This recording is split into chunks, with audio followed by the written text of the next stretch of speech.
Good evening, and welcome to Dan Bain's Sleepy Time Mumbles, a podcast you can miss. I'm Dan Bain, and every episode I improvise a low-stakes podcast for you to fall asleep to.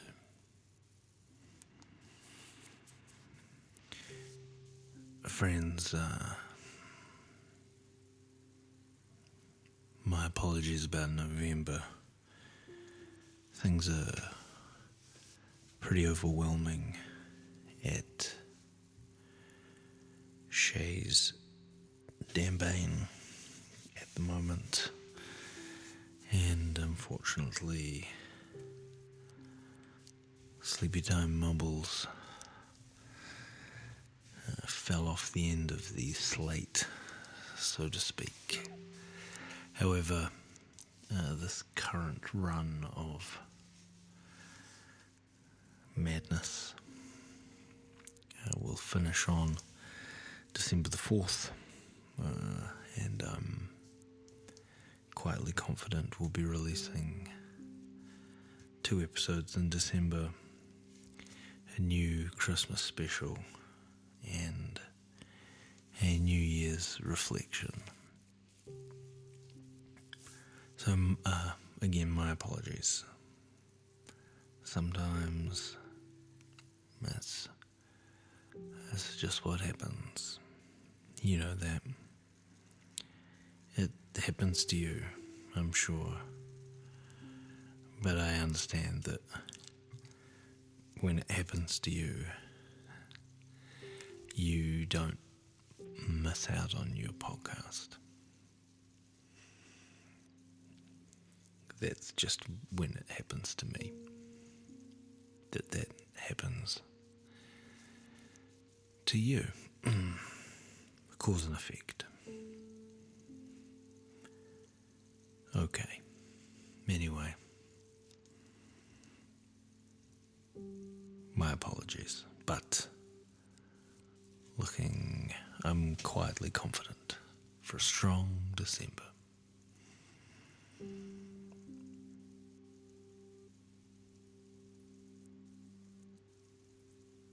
But that can wait. For now, put down your phone, turn off your screens, and close your eyes. Now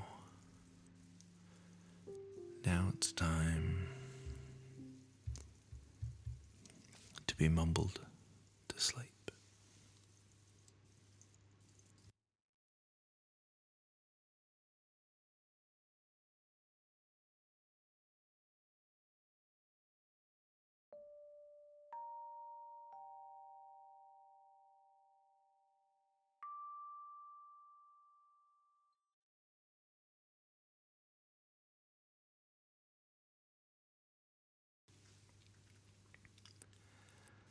Season 6, Episode 18, Pseudo-Medieval Sword Adventure, VII, The Plan.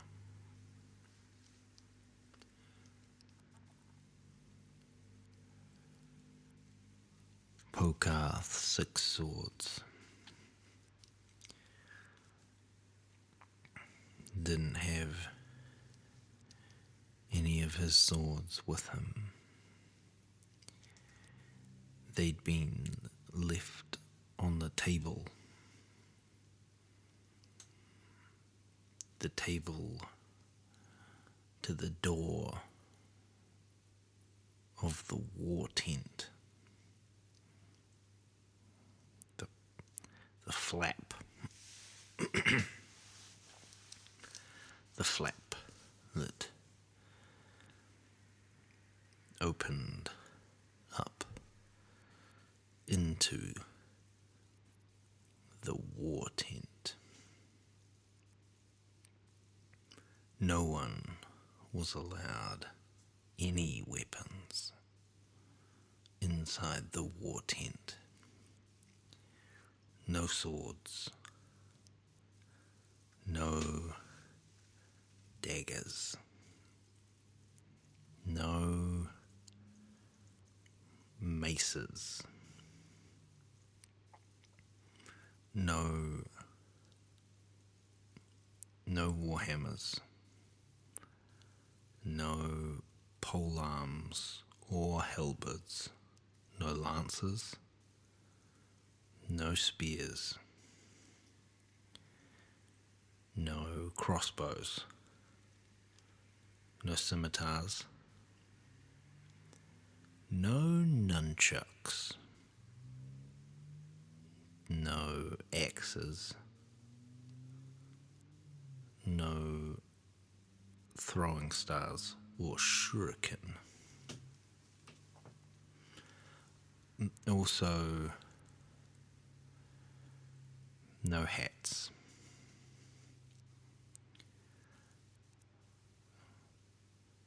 Pokarth had understood the security, but what the security perhaps didn't understand in return was that Pokarth's personalities were each in one of his swords. Each sword a different personality trait. So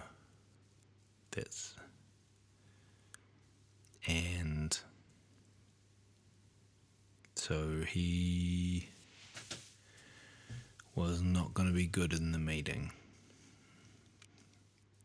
The meeting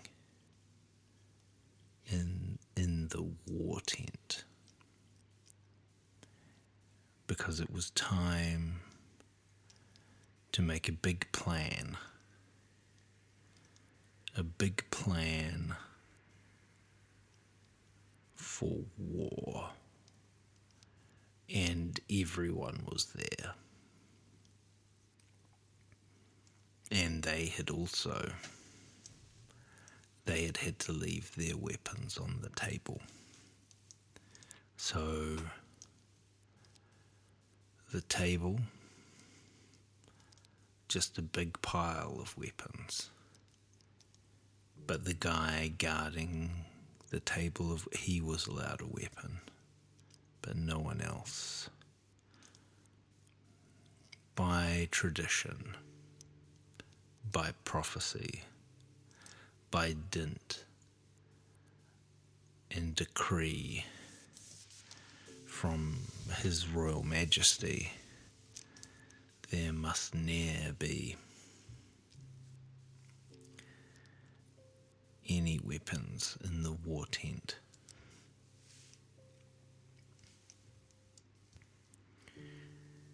Despite feeling so vulnerable and boring, Pokarth knew that he had to be there because this was a meeting that all heroes, this was a meeting for heroes, and he was important when it came to heroics. Also there was Jonathan Parsimon, the commander of the household guard, and he looked beautiful. He was such a beautiful man, And also there was Pulinischa, the Queen of the Elves, in her turquoise robes. And also there was Grimnab Barkwad, the dwarven warsmith, with his Scottish accent.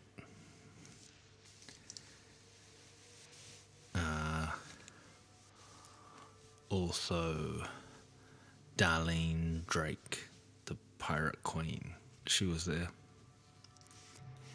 And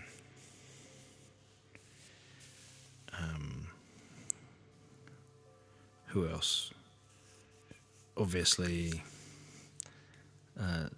Tinker Tank from the Gnomes Freeholds. They were there.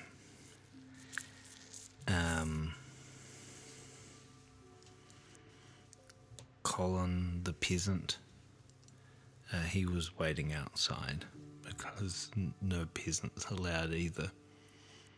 That's the rules of the war tent. No weapons, number one, by decree. And number two, no peasants, because they're no good when it comes to war plans. No peasants, no peasants allowed.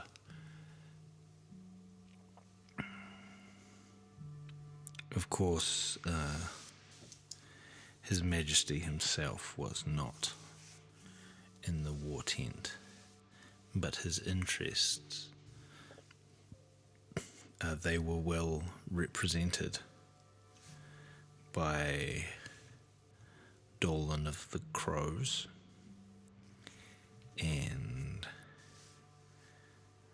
Crabthax, the royal wizard. Now, Crabthax, the royal wizard, everyone was a bit unsure about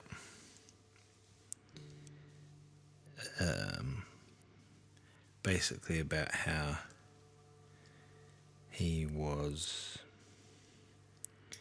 adhering to the rules of the room, because when you've got magic for weapons, not just how do you leave that on the table? He left his spell book on the table, but a lot of people were still a bit suspicious about that. That maybe he didn't 100% need that 100% of the time in order to do that successful magic. So anyway, then Pokarth sat down on the chair, and also everyone else sat down.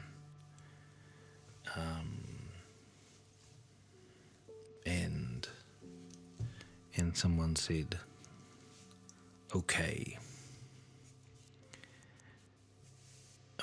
we are gathered here, all of us, all of the important people. We're all gathered here to make a plan. A plan to help us end the war. We're ending it. And we have to be decisive because we are fighting a great evil. A overwhelming evil. And also spooky evil. And they, these guys, they sure don't, they don't comport themselves the way we do here in the lowlands of Hind, but with a Y. Hind and an E on the end. H-Y-N-D-E.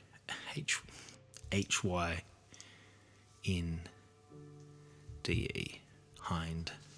Yeah. And as such, we must defeat them. Now, said the speaker, he was the speaker of the word, by the way. That's right, the speaker of the golden word.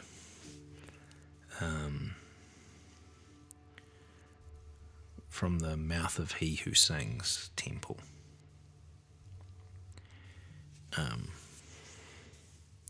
So, obviously, he held a lot of sway. Coming from somewhere so important in the lowlands of Hind. Okay, so he says that. And then, of course, he reminds everyone of the prophecy, which he recites, which goes, and in the 10th year of the 10th sun, as the black rains roll down and flood our graves,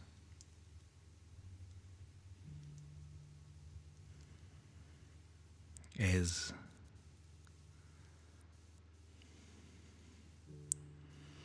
the blood moon rises above the crippled peaks,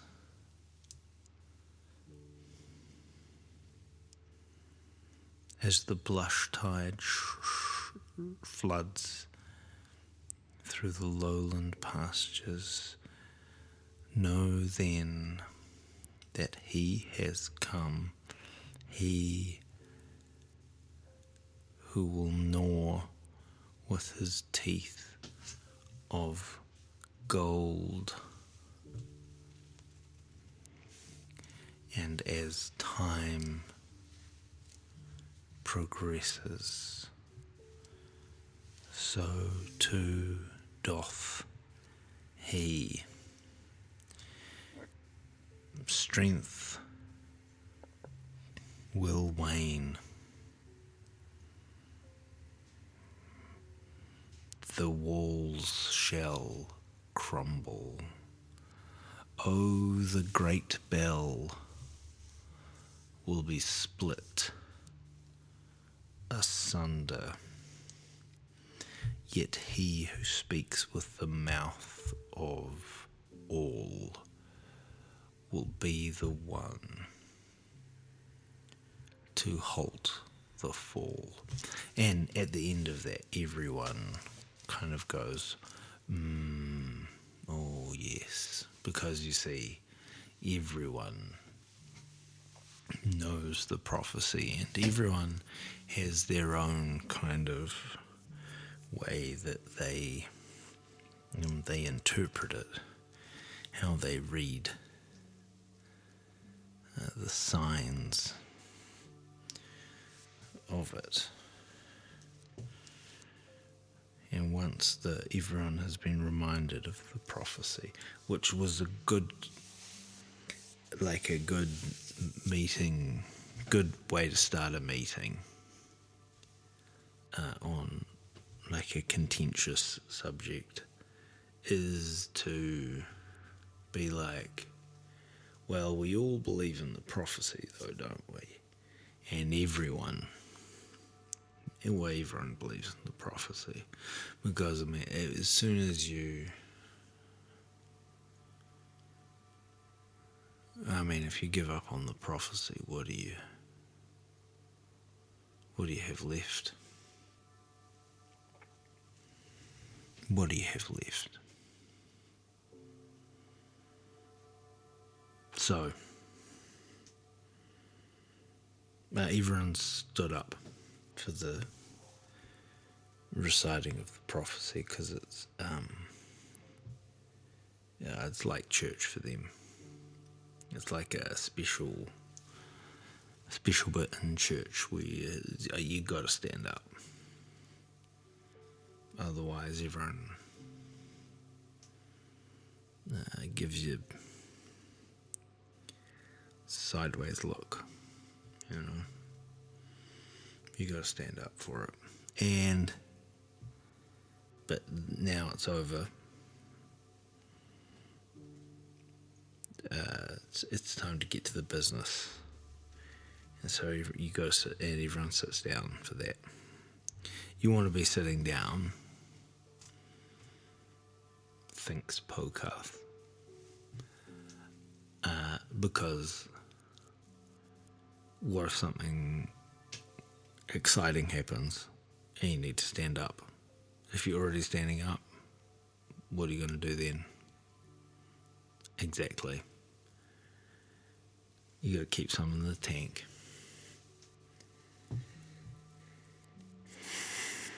Now, obviously, outcome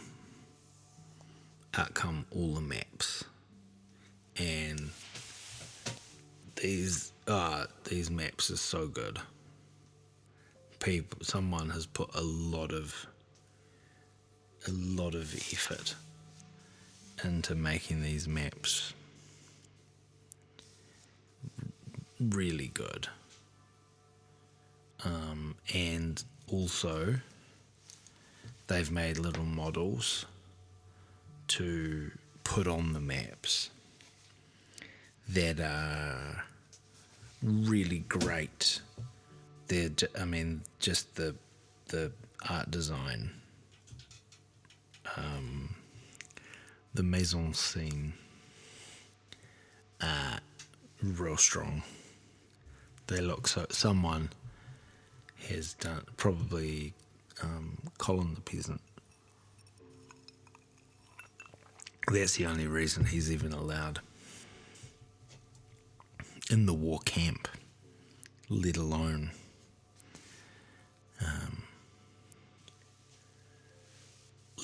close to the war tent. So those will get put on the map in approximation of where scouts and birds and other intelligences have put both enemy troop movements and the movements of the lowland forces. And it looks pretty good. It really looks like they mean business, and they know. They know what they're talking about. Okay, and then it's time for reports. And everyone's okay. Here are my reports. Enemies are moving. Where are the enemies moving? They're moving along the river. Along the river? Aye, along the river. In what numbers along the river? Too many to count. Too many to count. Aye. Oh. And what of you? Taran, son of Thane. I return from the crags, and in the crags, the beast people, they are stirring.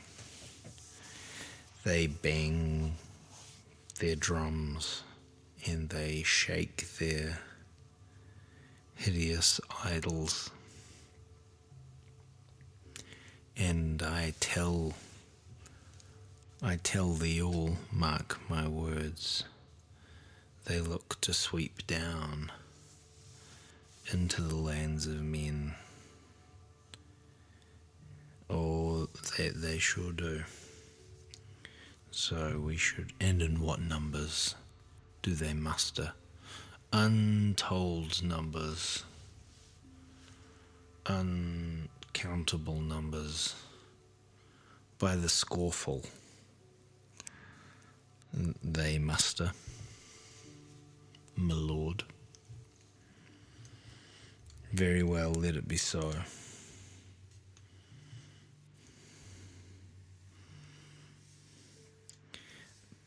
Pinchcliffe, my master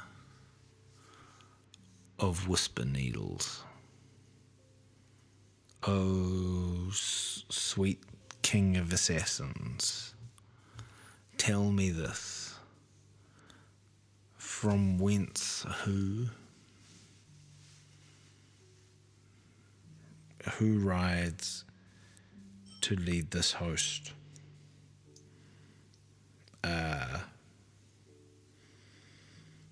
Tis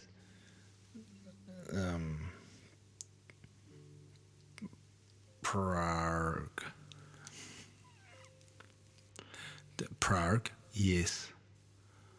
Prague, the warlord Prague.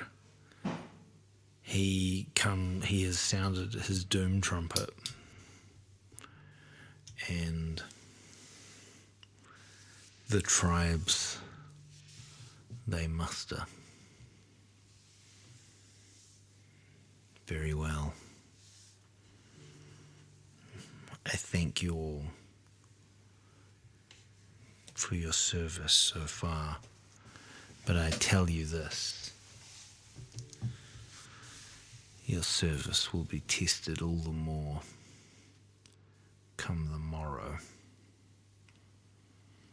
The morrow? Aye, the morrow.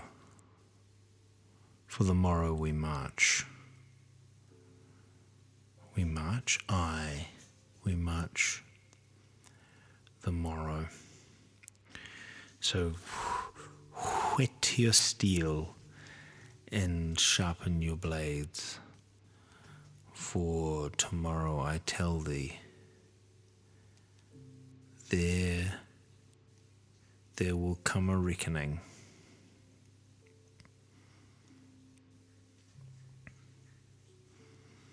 Now, who has the minutes from the last meeting so we can check up on the action items?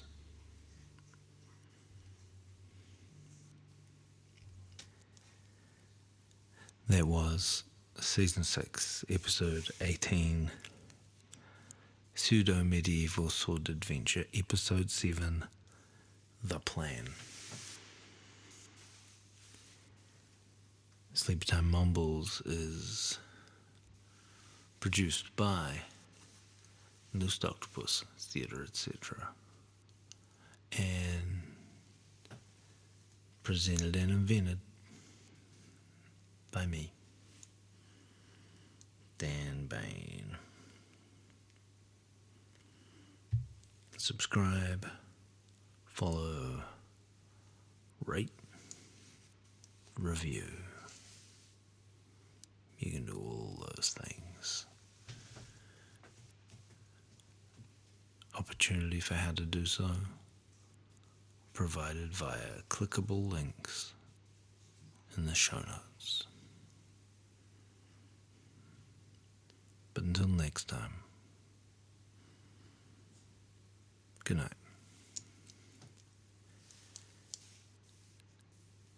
Sleep tight.